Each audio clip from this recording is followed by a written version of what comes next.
actually going for the end. Can TSM get back in time? I don't think they realize what's happening. I cannot believe it. This could be it. One. Falls.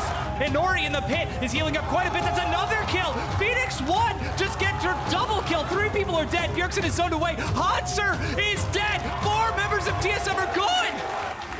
After we won, we realized these guys are mortals, you know? We can actually beat them.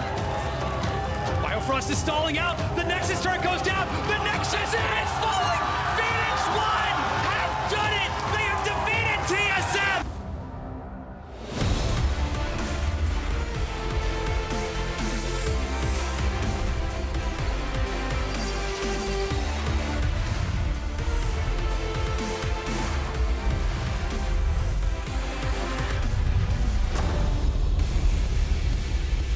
Welcome to week 3, day 3 of the North American League Championship Series. We're coming to you live for what is to be the most watched competitive event of the day. Am I right? No, probably going to be the Puppy Bowl. Oh, please. All right, well, here we have Dignitas arriving to the studio a little bit earlier today. Phoenix 1 themselves preparing for their battle against TSM. It's going to be a big one, the upset in 2016. There's Bjergsen and the rest of the crew making their way into the arena as well. Hello, everyone. I'm James Dash Patterson, back by popular demand, or really just to make Mark more comfortable. I was freaking out yesterday. I was like, every time I looked to my right, I was like, right, Dash, and I was like, wait a minute. Yeah, no, I was at home watching. You guys did fabulously. I got to thank all the guys for stepping up in my stead as I'm gone. But joined on the desk today by Mark Zimmerman and Sam Kobe Hartman-Kensler. Kobe, how you doing today? A-team, let's go. Boom. A-team. I like it. All right, well, let's get into the business. Fun fact. Before we get into today's business, actually, yesterday's finale between Echo Fox and Liquid marked the 1,000th game of regular season NALCS. So thanks to the audience at home for being a part of the journey. And here's to many, many, many, many, many,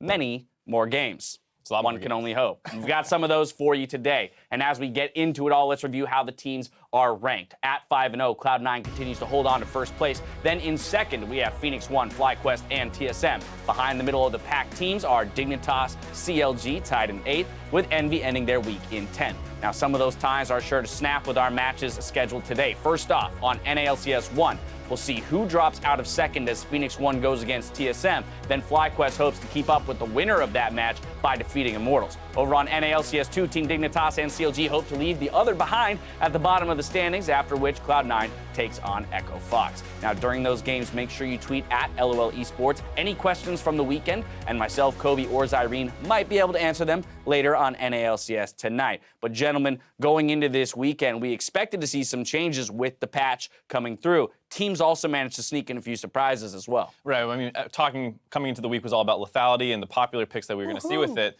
But there's also been a couple surprise picks that work out really well with it, most coming from FlyQuest with the Zed, the Misfortune, and then we've also seen something like the Graves being able to get a burst to your build, and it's going to be something to keep an eye on because the lethality buffs do affect more than just what we were expecting with you know, the Varus and the Jhin and stuff like that. So there's a lot more assassins that are AD picks. Also, Jace is another one. We can see a lot more stuff keep popping up. Yeah, and you know, with the importance of lethality now, also rising in importance is a flat armor, right, and tanks. So we'll see where that does come from because a lot of teams have been trending towards these poke comps, and that gave rise to some new junglers, right? I really like Ivern, finally made its way over. Europe's been the sole region pretty much using that, but nowadays we got it as well. Really does complement poke comps very well because of the extra snare that you can send out to make it much easier to land that poke, as well as Nidalee has also made a good showing. Her heal buff in the recent patch helped out a lot. Plus, as usual, she can throw the spears. Here's some looks at how you can also use Ivern though. The extra utility here, basically another support and half tank. You get Daisy, almost another free champion for team fights for your poke comp that doesn't want anyone to soak up the hits.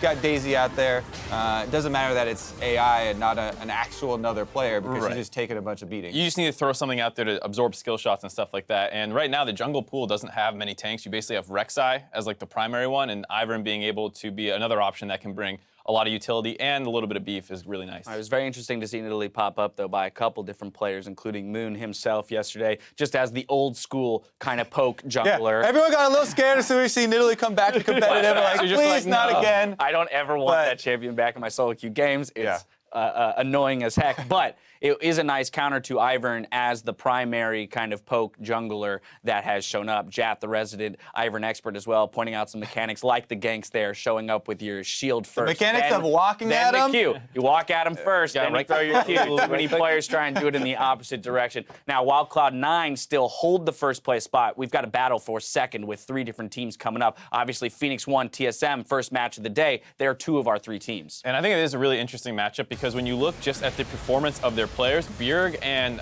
Ryu are actually really close just in terms of stats. Oh, yeah. And even game impact. Like, Ryu has had some monster team fights and plays. And then the rest of the team kind of gets a little imbalanced where you can say TSM has an advantage on the top side with Haunter, and the bot lane, P1 probably has it with Arrow. Yeah, Arrow has been super impressive to me. In a world where AD carries right now haven't really been shining through a lot, and accuracy has been basically the best measure, for success for AD carries, right? And he's actually been one of the most. Plus, dealing out having a large uptime basically on AD carries is more difficult now that, yeah, you're bringing the utility. But he's also able to thread in so many auto attacks between all the skill shots that he's landing. Now, following yesterday's win, though, for TSM, the two games that they won in pretty dominant fashion. How would Phoenix1 be feeling coming into that? A TSM that's on the rise and improving week over week. Well, I mean, P1's in the same boat, so both these guys have been winning a ton. P1, I think, was like 6-0 in their last games or something like that. Right, 3 2-0s in a row. Yeah, so they have they're also on this massive upward trajectory as well, and one of them is going to unfortunately have to drop off here. Yeah, I mean, this is definitely the match that almost all people, plus all the teams, are really looking forward to see because it does kind of shake out the top of the standings. Now, of course, we talked about how there are 3 teams in this discussion, FlyQuest being the 3rd. They'll, of course, be playing for a victory to tie up whoever wins in this matchup. How are we feeling about this roster and that kind of race for second place? I'm definitely a big fan of the FlyQuest strategy right now,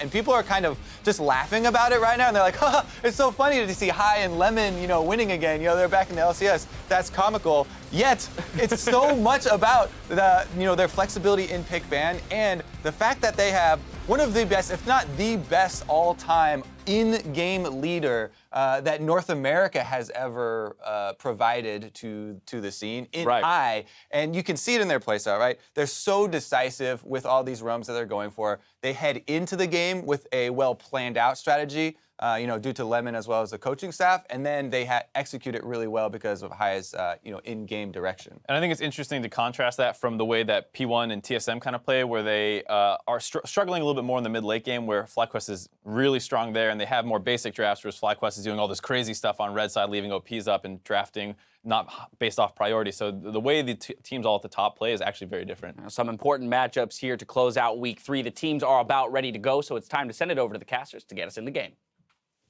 Thanks, Dash. Hello, everyone. I'm Julian Pastry Time Car, and this genteel gent joining me for the cast is Aiden Zyrene Moon. We're loading up for our first series of the day as Phoenix1 face off against TSM.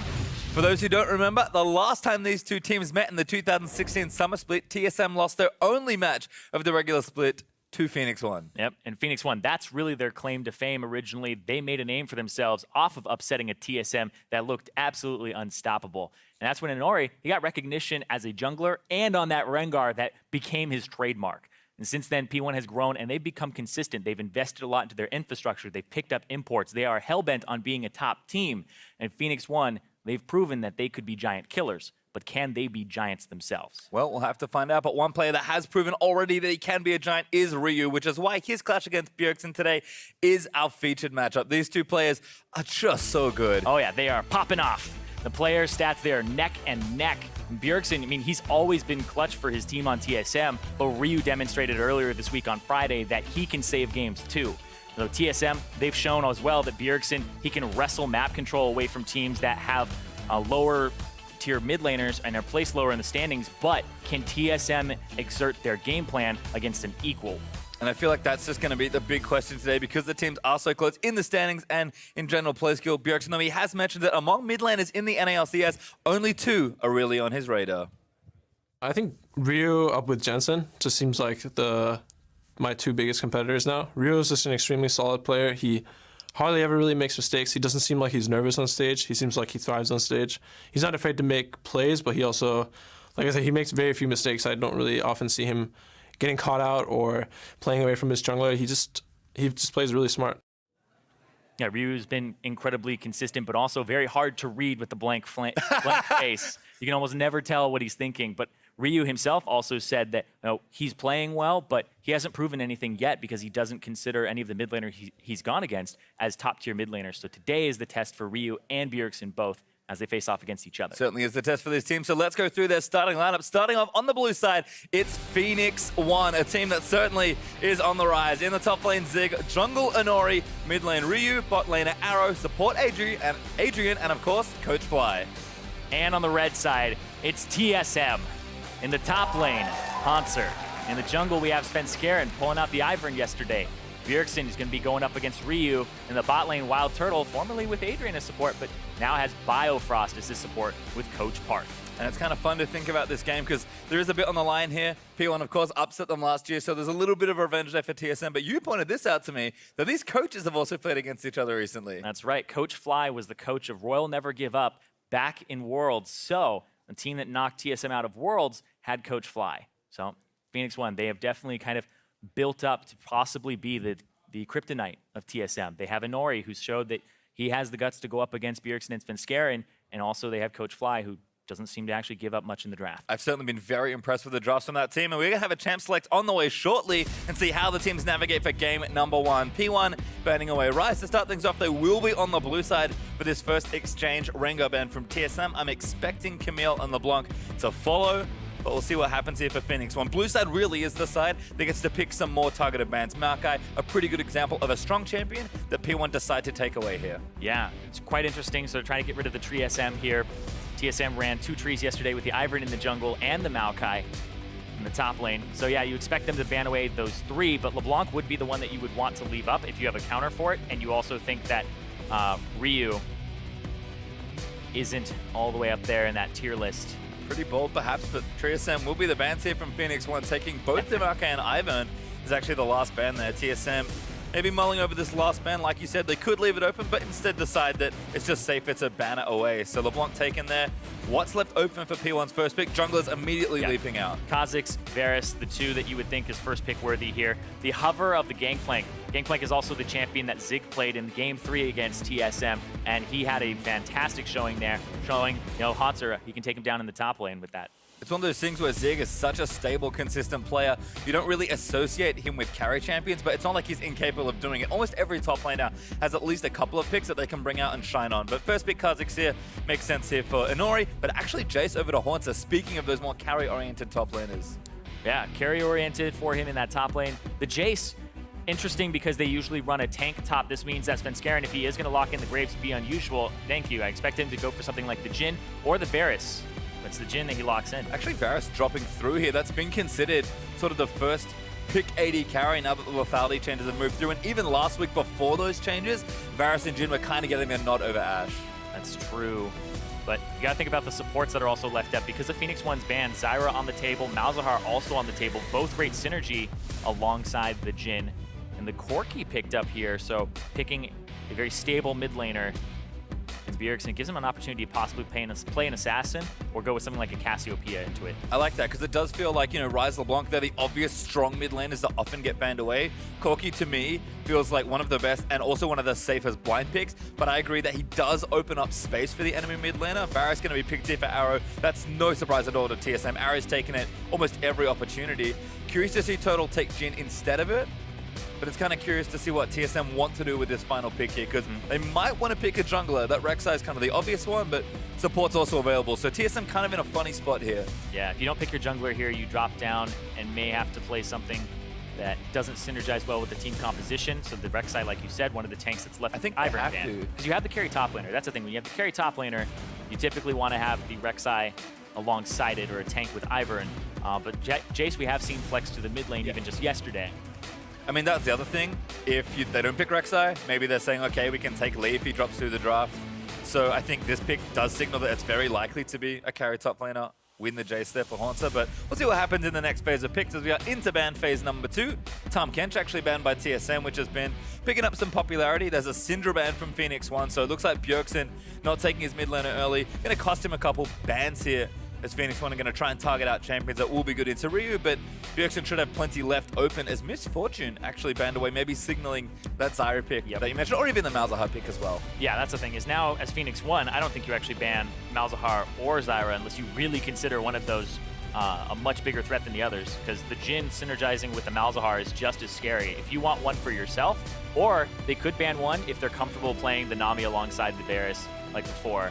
And that's really interesting that they ban away the Gangplank, because the top lane is what you would suppose is already locked in here, and it would be an all physical damage composition if they did go with the Gangplank for TSM. I mean, kind of interesting, maybe expecting a switch, as there's the Zyra pickup for TSM, so deciding that they want what they think is the better of the two supports. I think that generally follows conventional logic. Zyra's been so strong. Zyra is so strong, and even into Malzahar, she is considered quite strong as well. So it doesn't matter if you pick it up, that the enemy team would be able to pick the Zyra into it, but that's what I would assume is the Nami, which Adrian has been loving. He's been playing it alongside the Varus and just considering a great disengaged champion, as well as somebody who can sustain you for the lane. Adrian having some fun, flashes the Thresh. We'll see what they want to do with their last pick here. It seems like top lane is missing, and they have a decent idea of what's happening. One of the nice features of this draft from TSM is they are technically hiding their last solo lane pick here, so Phoenix One don't have complete information. They have a very good idea that Jace is probably top lane, but they'll take Shen, which again, another very safe tank, particularly with Maokai banned away. Teams are trending more towards Shen than something like the Nautilus. It's so interesting because Zig has honestly been a little bit of an innovator who's been overlooked, because every time there's something that was being played in another region, or even before sometimes, he is saying, you know, that's already a good champion. When I have conversations with him, he's like, yeah, Shen is really good. I don't know why people are playing it. You think back to last split, he was the first North American top laner to play Gnar when Europe was playing it. And then people didn't get on that train until near the end of the split. So it's really interesting. We'll see what he does here in the top lane, but I know that this matchup, Shen takes a beating. Eventually, though, the W helps out against the Jace a ton. Yeah, well, last pick Cassiopeia for Bjergsen, so a pretty standard mid lane matchup to exhaust by the looks of things, which makes sense given the consistent and or burst damage from both of these champions. So they should be comfortable there in that matchup. Ryu is not going to try and outplay with something like a cleanse, at least this time around. But I think the top lane matchup is one to talk about here. We're starting to see a lot of Jace specifically be the big top lane pick. And almost always, there's no other carry people want to play into it just yet, so they are taking more of these tanks. And again, that seems like an interesting trade-off, because you feel like as a team you'd want one or the other. But like you said, Jace favored early, but the tanks tend to scale more towards the mid to late game and give you team fight ability where you get more split pushing ability with the Jace. Yeah, Jace is kind of a stopper. When somebody picks Jace, the other team, if they play a top laner that's a carry as well, Jace has the range, starves out most top laners. Jace, just by picking the champion, has almost like a passive that's, hey, he will be about 30 CS up come about 15 minutes. So if you pick a carry top laner that's gold reliant, Jace starves them a bit, delays when they come online. Tanks, doesn't matter, but they still take that beating. Yep, certainly will. So we'll see how the early game works out here as Phoenix One and TSM are gearing up for game number 1. Pretty standard stuff in the draft. I think a lot of what we expected here. Anori, though, definitely going to be eyes on him for the Kha'Zix. We'll see if Svenskeren can keep him down. In the top side, we're going to see if Zig can kind of take the expected beating from Hwanta. Bottom lane's likely going to be a wash, or maybe Arrow and Adrian can get something done. But a matchup that we do want to look at, Bjergsen versus Ryu, feels very close. So that's my favorite thing about this going into game 1. Bjergsen and Ryu have champions they can both make plays on, both carry on, and both win lane on. So we're going to have eyes on them. And you see, speaking of Bjergsen, he has the cleanse now. So the double exhaust coming through for P1 may not be as effective, since it would remove the summoner spell and completely negate it. And Bjergsen also making sure he doesn't get caught by things like the Shen, as well as the Chain of Corruption from Arrow. And the bottom lane, as you were talking about, could be a little bit favored towards the AA combo of Arrow and Adrian. They have sustain, which is one of the weaknesses of Zyra, because she's more pokey as opposed to an all-in. So they could have a bit of an advantage there if they're able to play it right. And yeah, Fervor Rek'Sai, we're seeing way more of that since the first Colossus nerfs. But that's a little unusual, considering that he is the sole tank of the team. Well, again, trying to get some stuff done early. Svenskeren loves to live in the enemy junglers. Ryu's going to cancel that recall. Nice ward. Svenskeren smartly walks away, but might have to start with reduced jungle health. He's going to try and recall once again, get back to his camp, but be a little tricky to start things off. Rek'Sai, though, tends to be safe on those early clears, despite the changes to the jungle. Yeah. But, I mean, Svenskeren, I assume he will start on the top side still. He has enough time. If you back by 1 minute and 20 seconds, you usually get there okay, but or sorry, if your back completes by then and you get out of base. But nope. Start it up for him, and Hansel will bring it towards him. It won't be too much worse for wear. Oh, Fensgaren actually uses the blast cone for a bit of extra movement efficiency, and this Haunts are going to help out. We've seen quite a number of strong leashes. Turtle got Chunked chunked at the beginning of the game. It's a bit strange, given that we normally expect the Zyra plants to be doing work at level 1, but it's gonna, eat his consumables. We do have that very popularized longsword 3-pot start for both AD carries, so he'll be able to eat some of that sustain. But like you mentioned, it feels like Adrian once again going back to things he really loves, but seem very effective in a poke-heavy bot lane meta. He's being very aggressive, and even there, Arrow got 2 auto attacks off the 1 of Wild Turtle, so the trading is actually just way better for Phoenix 1 right now. And Biofrost, you saw previously, he actually Q'd and missed the minion wave, which stopped a little bit of the push. He's using it for harass. Zig, yeah, like we said, you kind of have to just take the beating in the top lane, but if you do something like that and get chunked out, you definitely hurt your chances of actually being relevant a little bit earlier on. Yeah, Jace, particularly good champion in those early stages of the game. So we'll keep track on that matchup. And we saw that he had Thunderlords, and one of the interesting things about the lethality buff was the precision mastery in the middle of the cunning tree right before Thunderlords. Because we buffed lethality by 20% at level 1, Jace actually has 2 more armor penetration at level 1 than he did before.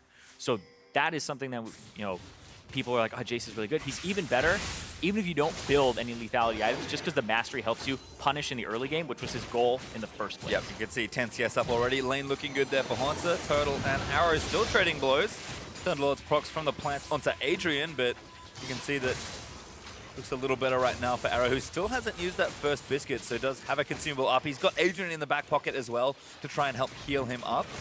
So again, that looks to be helping out nicely, and so far so good on an early CS lead there. Turtle and Biofrost going to have to make sure they play the lane carefully, because if they have any attention as well from junglers, things will get real messy down here. Yeah, very messy. They also have Inori playing to the side right now. He'll probably back Ryu taking a lot of damage. Yeah, Cassiopeia is just so abusive in the early game. She'll run out of mana and possibly back and try to pick up another Dorns or a Tier and start scaling. Looks like Tier now for BXN. He's actually going to go back. Just get the wave push in first. There's that Tier you expected, and a control ward as well. So BXN going to keep the vision up nice and early. Once again, Adrian snared up, but Turtle's just firing away, and Arrow knows he can win these trades. Biofrost doesn't have a root, so Arrow not feeling the pain too much there. And now Turtle's officially out of consumables, and Arrow still has 2 left if I'm reading those tiny numbers correctly. So he has 2 left. Doesn't have to spend them like you said because he has the Nami healing him up and sustaining him. Haunter taking a lot of damage here. Ooh. Minion aggro as well. Yeah, that hurt a lot. That cannon creep is working overtime. Yeah, but Svenskeren is up on this side of the map. And when you have a Jace top lane, he's just providing vision for him. He's providing cover. You get the Scuttle Crab, you ward for him, you make sure that you are at least taking care of that lane. Because if you don't, he gets ganked, the Jace is completely behind because he wants to play that far up. The fact that the Jace is all the way up there means that he's just a gankable lane and Inori could make his way and punish. And we have seen that when you can get some sort of leverage in these carry versus tank top lane matchups, you can potentially blow their flash, revisit it as a jungler, and then look to tip the matchup in your favor. It's not easy, but good coverage there from TSM to make sure Haunter is okay. Yeah, and I will say, though, that Haunter is actually not destroying this matchup in the way that you would expect. He's only 3 CS up at the moment, and he was forced to back, ran out of mana, a little bit down in levels, and I believe the wave is actually pushing towards Zig in the top lane. Okay, let's slowly push back the other way. So Haunter does have some CS to pick up here, but Zig will be level 6 a little bit sooner. Yeah, Haunter again. Both top laners actually going to blow their teleports, so everyone back to safety. Double Doran's longsword there for Haunter, refillable control ward, and pretty much a lot of early armor and health for Zig. He knows exactly what he has to do in this matchup, which is just keep getting shot and hope he lives through it. Yeah, and Zig loves Jace. It's a champion that he was playing before pretty much anybody else was in the top lane. He's been playing it for years. Even when he was trying out for Team Liquid, he's like, his pocket Jace is just so good. So he knows how to play against this champion, and he knows the timings of the abilities. So you saw when he used his dodge zone there, and he was able to make sure. I heard the W from Jace. All right, time to dodge, make sure he doesn't get anything from it. Certainly want to line those ones up correctly, as it looks like Inori's going for a bit of an adventure into the enemy jungle. Usually Svenskeren is the one we expect to see getting work done there, as Arrow and Adrian is going to push this lane in. It seems like TSM kind of playing on the back foot, push up towards this turret. And Nami working out once again as that strong lane support. Inori is done with his journey into the enemy jungle. Haunter again onto Zig, but Spirit's Refuge Gonna keep Zig safe. He's got plenty of charges on the potion, so should be okay as the wave pushes back towards him. Hauntzer has been able to wrestle back that CS lead, but Zig will now start playing catch up with this wave. And the level 6 coming through as well. And the ward control, just looking across the map, control wards are very sparse right now. They've been cleared out, except for that one in the top lane that was put down, I believe, by Svenskeren to help out rather early on by Svenskeren or Hauntzer to cover the Jace, make sure there aren't any flank routes. Yeah, got the Tribush ward there. So again, kind of early game plan going well for TSM. Bjergsen's actually up CS as well. Looking at 10 versus Ryu, who's about to get his blue buff. That'll help tremendously in the matchup, but Ryu hasn't got the early back, has got his back in yet. I mean, Bjergsen only got a tier and a control ward, so he didn't get a huge spike off it either, but Ryu has been farming up. He's going to catch this wave and then probably look to recall and get a buy-in. Otherwise, he might get strong on by Bjergsen, who was thinking about going back, but instead going to stay around to catch this next wave. Yeah, and Ryu actually hasn't been punished too much. He used 2, and yeah, this is actually tricky. Wow, okay. That was a good reaction there, making sure that he dodged it. Ryu was trying to fast shove the wave, which is what you're supposed to do, because if you back there, then Bjergsen can match backs, or he shoves it up and gets you a worse recall and you lose CS. But hold on, top lane. Yeah, looks like Sneaks in here, something's happening here. Zig, big beating. Yep, and now he's just going to play defensive anyway. Svenskaren's kind of wasting his time up here unless he's really going to force something. Because of the fact that Hauntzer actually chunked him out, gave Zig a sense of danger just because of his low HP in the first place. Under turret. Good taunt. Hauntzer eating 2 shots for his trouble. Seems like he's just got caught a little too far forward on the Jace. Been taunted twice now. That's led to some unfavorable trades. Yeah, that's actually, Zig is playing this really well. He's getting the Jace lower, and he's making sure that he's damaging his mana in a way, because you'll use the energy to put down the Spirit's Refuge in the dodge zone when the Jace spent mana to actually deal damage. So he's actually doing 0 damage for the mana that he spent, and you're just spending energy. So that's the big thing there. Zig is actually slowly attacking his mana, and since Jaces don't build tier anymore, it definitely helps out. We can see Phage now for Hauntzer, who has gone back for a few extra items at mid lane. Things could be brewing here. Blue buff's up for both of them now. Ryu's going to drop off a little earlier, but Phage Sheen up for him, looking towards that Trinity Force and the Lost Chapter, plus a Null Magic Mantle early for Bjergsen. Means he's also got kind of his first strong component. So look for Ryu to maybe get out of the lane and influence something else with the package while he's got it for about a minute longer. Yeah, and he's playing up, even though he doesn't have any control of the river on left or right side, because he has the package and he has a way to escape if he's fast enough just by hitting the Valkyrie. So Ryu feels safe here, actually contesting Bjergsen past the midway point. And that was Ryu's thing at Worlds last year. He was constantly shoving up and applying pressure, and now it's kind of an obvious roam, but Ryu's just going to make sure he's going to find that control ward. Zig again is going to take some damage here from Hauntzer, who already backed, and now Hauntzer is really low on mana again, so he's not being very efficient. So Ryu went to go contest the pink ward, or the control ward. He cleared it out and used his package there. Just fine, getting a little bit of vision. Doesn't, not a big roam, but not too troublesome. And Svenskeren pulls the tunnel out to safety. And if you're Svenskeren in this game, it's very hard to find a target that you can actually go on, because this Shen is just going to use his ultimate to get down there, and then you have a numbers disadvantage, because Hauntzer had to use the TP, of course, earlier, so you don't have a way to equalize the numbers if you do make a play. Now that the TP is coming back up for Hauntzer, we might be seeing a play come through. Shen's got Stench United as well, and Inori will sneak his way into the first brush, but not the second. Spotted by Adrian has Sweeper, and he hasn't swept yet. So, yeah, now they know it's warded because of the fact that the minions went over there. But they are poking them out. So Inori's just showing in this lane because they've been poking so much. There's no sustain for the Zyra. There's no potions that you can actually get control of the river. Bjergsen is roaming down right now. They know this. And this is dangerous from Inori. He's picking up the honey fruit, but he knows to back off because the scuttle. Yeah, TSM have so much coverage in the river. Actually, 3 different wards. Oh, I guess 2 wards plus the scuttle. Making sure they have all that vision. Svenskeren's going to take the rest of the fruit that Inori didn't want. And Bjergsen's going to return back to lane. Does land the poison onto Ryu. Miasma's going to follow. Ulti. Going to force Ryu to Valk out of the way. Interesting that he would go for that. Ryu doesn't have Valkyrie. What is he doing? Oh, way too far forward. Now Svenskeren's going to gank him. He's going to flash, but Sven's going to follow. First blood goes to Rek'Sai. What was Ryu doing there? He's way too far forward. He's trying to get a ward in that right side bush, but he had just used Valkyrie. At that point, you just seed that. You just back up, and you just don't go for that. Well, he saw Svenskeren, so a misstep there from Ryu could cost him. At Inori wants Bjergsen. He's going to try and isolate him, but Svenskeren's still there. Stange United going to run him in, but they're going to go for it. They're going to try and kill him before he completes it, but he can't. Miasma's causing problems, so Zig now going to have to run away. He's going to get knocked up as well. Taunt through. There's the flash. Bjergsen flashes in, gets himself the kill. And that's 2 going over to Bjergsen. 1 kill, 1 assist with the help of Svenskeren. That combo turned online, and that top lane turret is now taking a ton of damage because Zig had to go down there. Can't leave Jace alone with structures, that's for sure. Haunter gonna pull this wave away, let the caster creeps do some additional work, and we'll just watch this again. Inori, he really wanted it. Yeah, he knew that the ultimate was down from Bjergsen, but the fact that Inori wasn't able to stick to him, doesn't have boots yet, the Cassiopeia was able to just move away, throw down the miasma, and Zig comes out. If Zig comes out and is able to get a taunt across 2 members, then he's in a really good spot. But the miasma actually prevented that, and they weren't able to turn it around. Haunter also got that first turret gold, so a big surge of money into his pockets as he's finished a Black Cleaver, and that's the sort of CS lead we would expect in a matchup. Yep. Yes, Zig is going back to collect the waves, but free time for Haunter, got him additional turret gold, got him a 30 CS lead, and he's finished his Black Cleaver. Bjergsen's already started to go off with help for Svenskeren. Now the top lane's going off for TSM as well.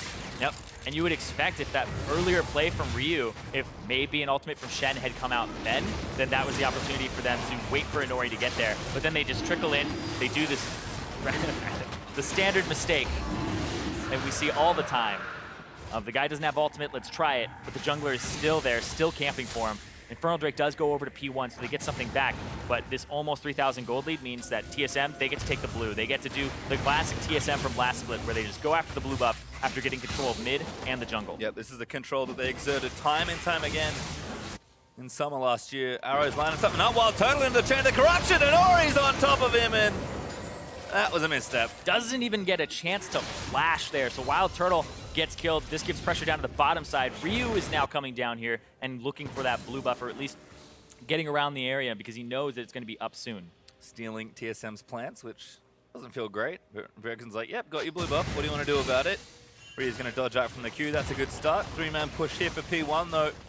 Could get themselves their first outer turret. They won't get the bonus gold, but they'll be happy to take some gold away instead. Yeah, but they're camping Ryu in the mid lane. They know he doesn't have flash.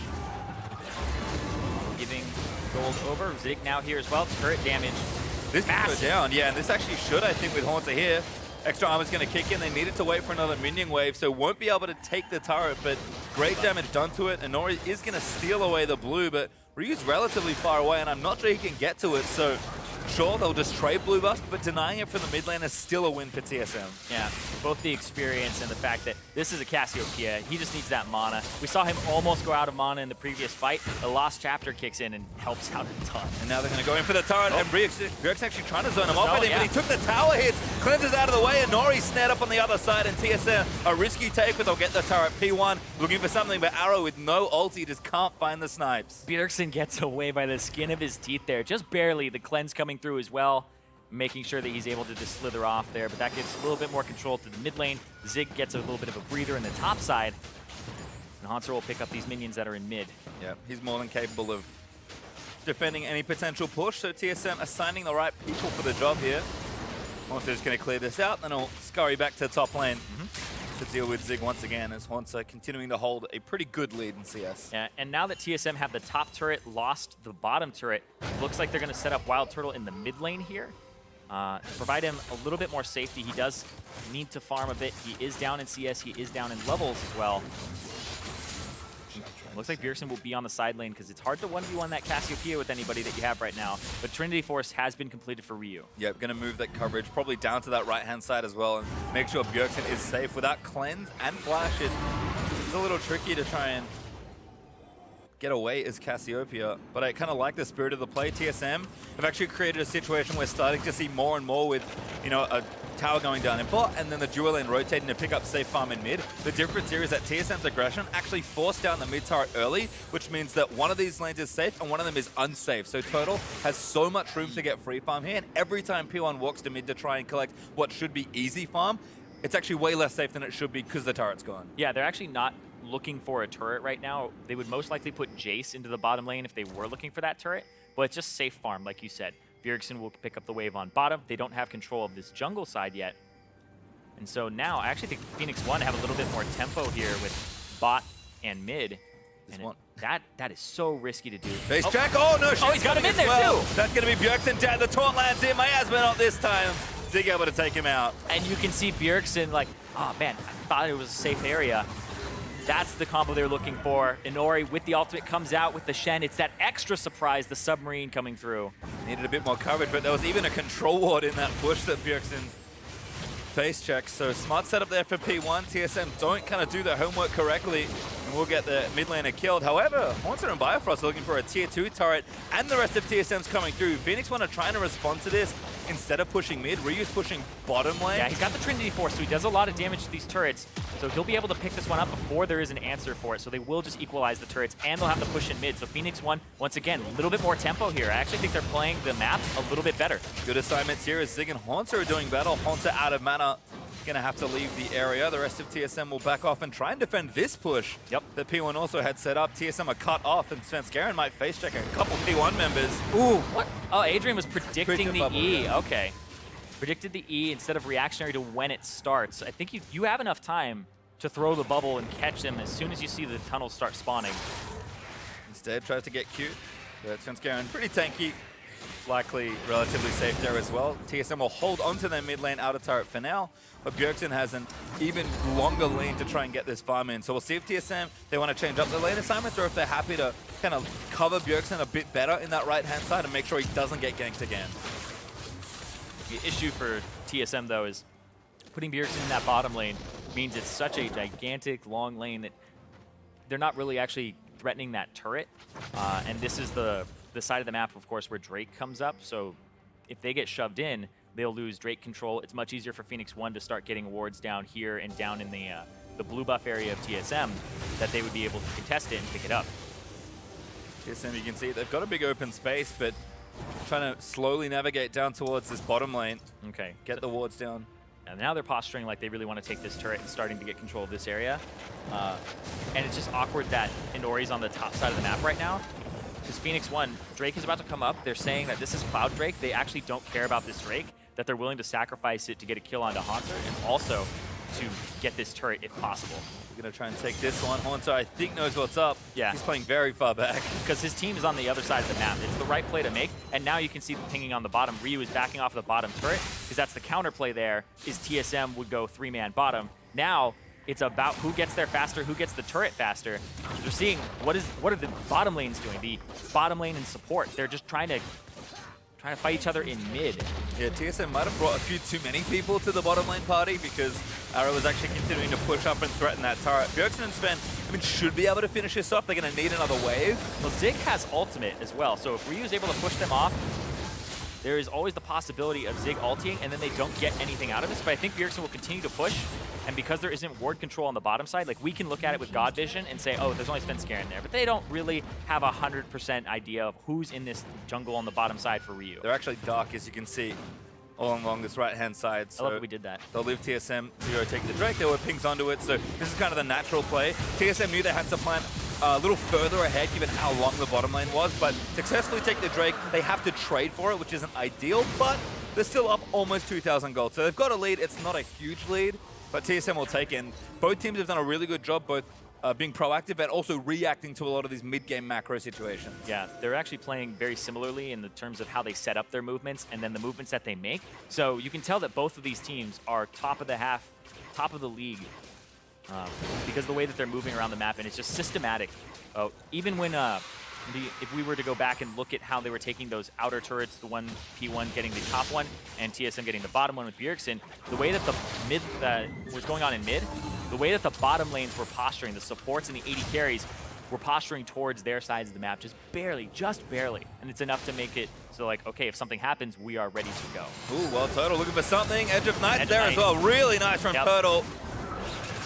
Actually just decided not to shoot any more bullets. I think the team wasn't quite in range to follow up, but that's one of those things that we haven't really talked about yet on Jim. We know how good the lethality portion is, but the blocking CC part's pretty nice as well. Well, yeah, first time that I saw Edge of Night, I was like, oh, I'll try this item out. Bottom on Misfortune, you pop it and then you pop the ultimate. You can't be stopped unless they throw 2 CC spells at you, or a spell and a CC. It's so strong to actually just prevent people from interrupting your ultimate.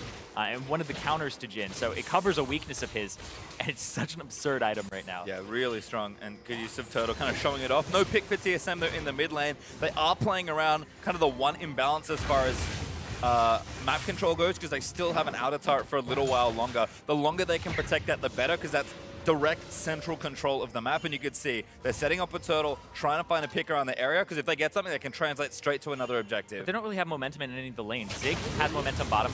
Ryu has a little pressure top past the halfway point. Inori, not going to get caught. Blastcone should save him if he needs it. He's going to just use it to deny it from TSM and use the ulti to get out of the way. And Zig is now the huge problem in bottom. They saw all five members there, so Zig will just push this down, get a little bit of damage on it. You know, he just nibbles at the turret, chips it a little bit.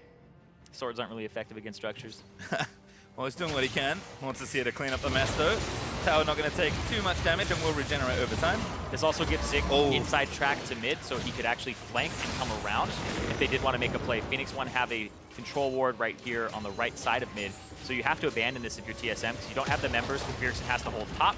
And when we talk about momentum, and I'm talking about wave pressure, it's because it's like Phoenix1 have a wave slowly pushing top lane. They have one pushing bottom lane. You have to answer those waves, or that's just lost gold, which slowly gets chipped away.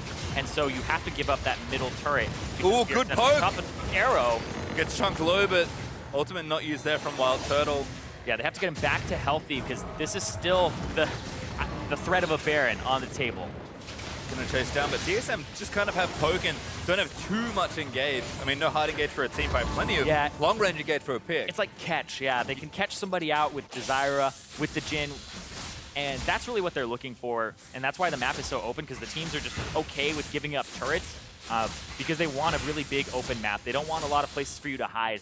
And they want a lot of fog of war so that they can pick people off. Yeah, and that imbalance has been corrected with P1 evening up the turret score now. You can see that gold still up by under 1,000 or so for TSM, but this game is awfully close at 23 minutes in, and we've now corrected in some ways all of the advantages that did exist before. I mean, it's one Drake apiece. You can argue that Infernal Drake's probably a bit better than Cloud Drake, especially as the game goes later, but we'll have another Drake in a little bit, and right now the teams are just setting up on what is a very scary open map. Yeah, and it's only about a 400 gold difference, and this is kind of the Jace tax, where he's up about 30 CS. Mid lane, though, even in CS, bottom lane, Wild Turtle is actually getting a little bit destroyed there, with Arrow being over 10 per minute, and the highest CS in the game at the moment on this Varus. I can't help but feel like some of these lane assignments maybe didn't work out the way they wanted to. Haunter probably needed to be tagging Zig in the 1v1 versus Shen, but P1 did a good job pressuring the correct side lanes and split pushing better, and that is the other thing to talk about. Sure, Rek'Sai is pretty mobile around the map with their ultimate, but it's nothing compared to the global presence of Stand United. Yeah. And there's just a lot of things here that P1 have going for them that cut off options from TSM and can make P1 a little bit braver, where they have the Shen ultimate that can always back them up from Zig. And Inori, second item, sometimes we see Black Cleaver, which used to be the hotness on Kha'Zix. Now we're seeing the Edge of Night second. He will pop it, he can sit and brush, he can actually open up on somebody like Bjergsen. Now Bjergsen has to E before he ulties to actually get the stun off, instead of the knee-jerk reaction of ulting, which most people will have. So if he's able to just recognize that in that quarter second where Inori opens up that he has the veil on him, then he'd be able to break it. But it takes a lot of training and a lot of presence of mind to do that. Yeah, I mean, he's got both the reactions and the knowledge to be able to do that, but I just love that Kaz kind of had his two items melded into one. Before, you know, as you said, Black Cleaver Hexbreaker was usually the buy. Now just put them together in Edge of Night as Haunter and Zig doing battle, but that one wears off pretty quickly. Yeah, it makes him quite squishy because he doesn't have the HP, but I will say that the CDR is missed. That hurts on the Wild Turtle. You can see both these early lethality builds from AD carries. It's kind of all about who hits those skill shots. We heard at the top of the day that Arrow is certainly known for his accuracy. It's not a stat we can measure that accurately yet, but he's such a strong player. Like, he's been known for his Ashe, his Varus, these types of champions already. He's very good at sniping on the utility champions. And that's one of the reasons, like, I was so hyped for Arrow coming into the NALCS, because the meta looked like it was going to suit him. Ashe, Jhin, great champions for him. Varus then popped into the meta, and once again, Arrow just having the accuracy, it blows me away. I would love to see an accuracy stat if we were ever to have one. Technology, not quite there yet. One day. As both teams still jostling for position. Again, Gold Lead's very thin. Inori going to look to take this Drake away, so P1 actually getting ahead on Drake, kind of evening that particular one up between the sides. Svenskeren going to steal another blue for TSM, and they're in position to do something around Baron. Haunter is in bottom lane now, which I think makes sense, and Zig is going to join him in that 1v1. But again, with the map being nice and open, you have to stick together.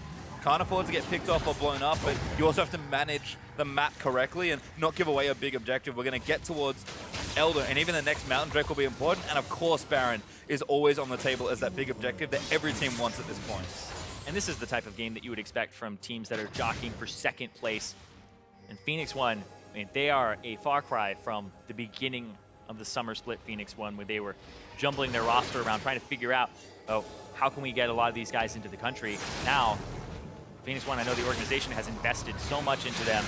Translator, having Fly come in as the coach, having imports, constantly just trying to upgrade, and they are very, very invested in this team being a top-of-the-table team. And it makes sense. You know, the boot camp they did in Korea before the season started, getting the roster together early, getting everyone practicing together early, building synergy, getting all their players in the country like early on, doing all that legwork first. Like, you're right, the investment in the organization behind the scenes has been huge for this team.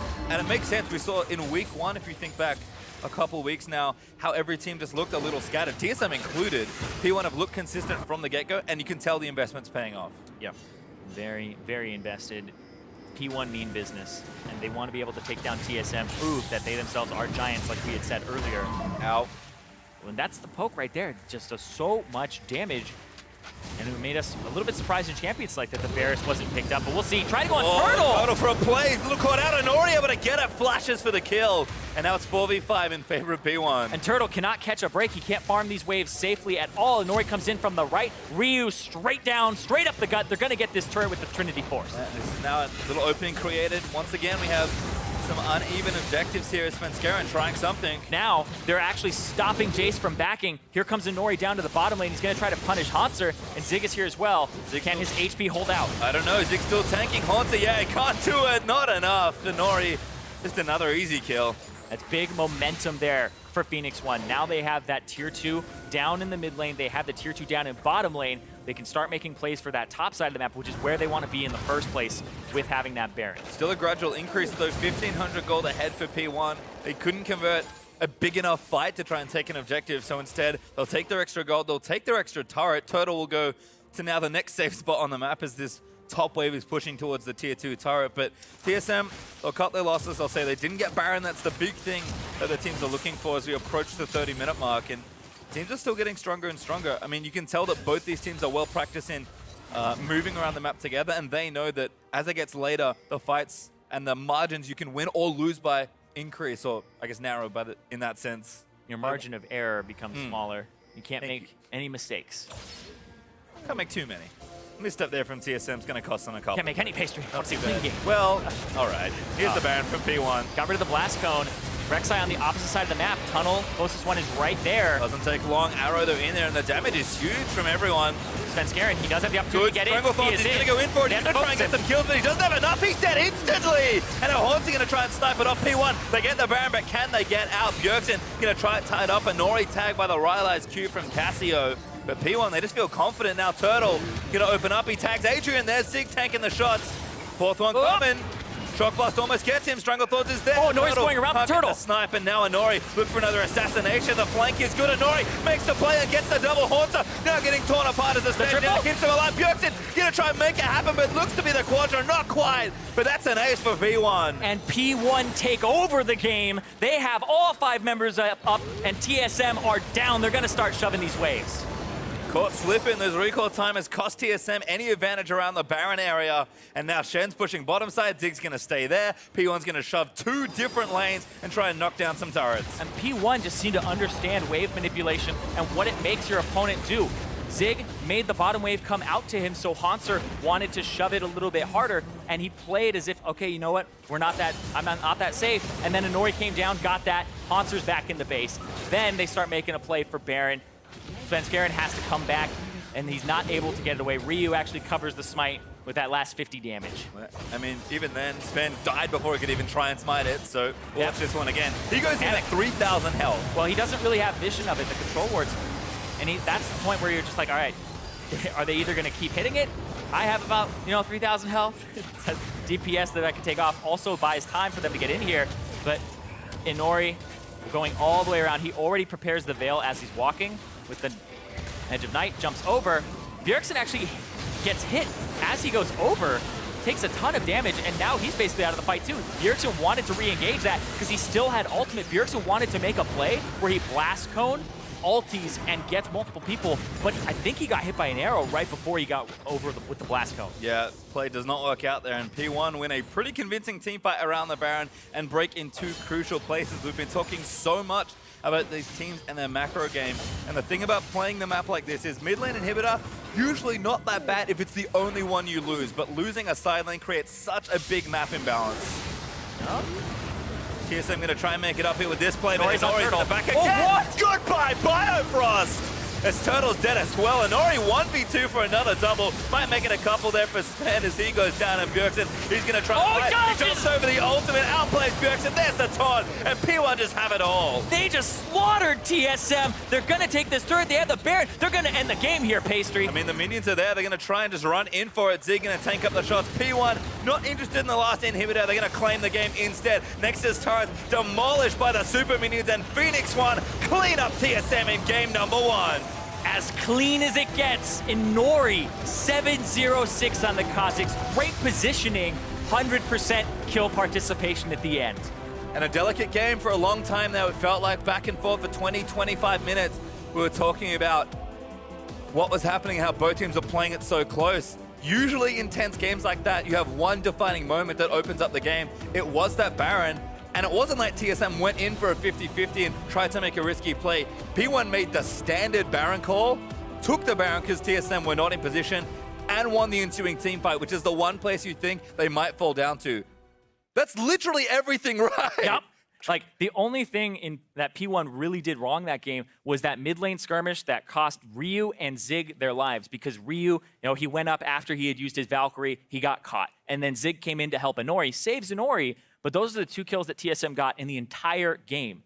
And then Phoenix 1 were able to get 2 back, and then they won the next few team fights and got the next few picks that ended up winning them the game. And it did seem like TSM, their aggression is still there, which is nice for them, but they just kind of couldn't get the rest of it going. They broke mid, and I thought, okay, we've seen them play aggressive like this in summer last year. Maybe they can snowball the map advantage, but P1 just kept very calm, traded intelligently, and then continued to play the map a bit better. Yeah, and that's the thing is shot calling. I mean, it's kind of a dead horse at this point, but we talked about Doublelift leaving the roster, and now Bjergsen has to focus on who's picking up those side waves. Am I picking up the side waves? Who's actually going to collapse? Because that felt like TSM. They had momentum a few times, they had advantages, but then they never actually did anything with them. They waited for a point where Phoenix 1 go, oh, Turtle's out of position, time to catch him. Yeah, and right? That was a good catch. It caught the recalls, and it actually led to the replay that we're going to have a look at. That big Baron fight that really just defined the game. Yep. I mean, TSM are already not in position, and Sven, he just has to go in blind. Now, the TP has to come through. Sven Skaren has to come through as well with Control Ward down on his own. And Adrian actually flashes out there of the redemption too. Arrow has heal, so he's still safe. And this, Bjergsen now is going around to try and make a play. And see there, he ate 1 arrow. Let's see what hits him again here, because he's going to go over. Yeah, he actually did get hit there by another. And Inori goes over for Turtle. Big pickup there. And then the triple for himself. And he didn't even want it. He's like, this scuttle crab is worth more than Bjergsen. He's like, let's go. Like, there's 0 reason to actually attack the scuttle crab there, except BM. And you can see the game here, very close for a little while. Kind of back and forth as TSM had a slim lead, kind of moving in. And then just look at the snowball. That's the game ending in, I don't know what, 5-ish minutes, maybe 7? My math's off. Yeah, that's literally P1 has 2 kills. They get a catch on Turtle, leads to the Baron, then they win next 2 team fights, and that's those 13 kills after they had picked up 2 at the beginning. So, look at that damage, though. Kazakh's damage being 19k, 100 behind a Varus that is poking the whole time. Sure, the Kazakhs has the Evolved W and the Spike Racks, and he's able to just, poke a little bit, but it's not on that level. It's not that absurd. That's Inori getting in there and getting in the thick of the fight. He's out-damaging a Corki. And you can see why they picked the Kazakhs so early in that game. He went off in every team fight. They only needed 2-ish to really make anything happen in the game, but that's all the work that he did. Yeah, Inori, and I think that also, the entire team composition allowed him to thrive because he could make those daring plays with the Shen backing him up, picks up the edge of night, and then he's able to just dive in. And I think that Inori, he's establishing himself a little bit as the kryptonite of TSM. Maybe a very clean game there for P1. We are going to take a quick break, but when we return, we'll see if TSM can bounce back in Game 2. Don't touch the browser. You're watching the North American LCS.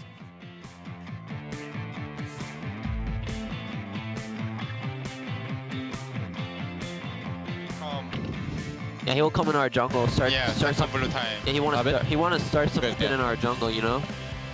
And we gotta teach him whose jungle it is. Teach him. He come in my jungle, I pick him out. Yeah. Jungle Thoughts is there. Oh, Nori's going around the turtle. Snipe, and now Inori look for another assassination. The flank is good. Inori makes the play and gets the double haunter. Now getting torn apart as the stage now keeps him alive. Bjorkson gonna try and make it happen, but looks to be the Quadra. Not quite, but that's an ace for V1. And P1 take over.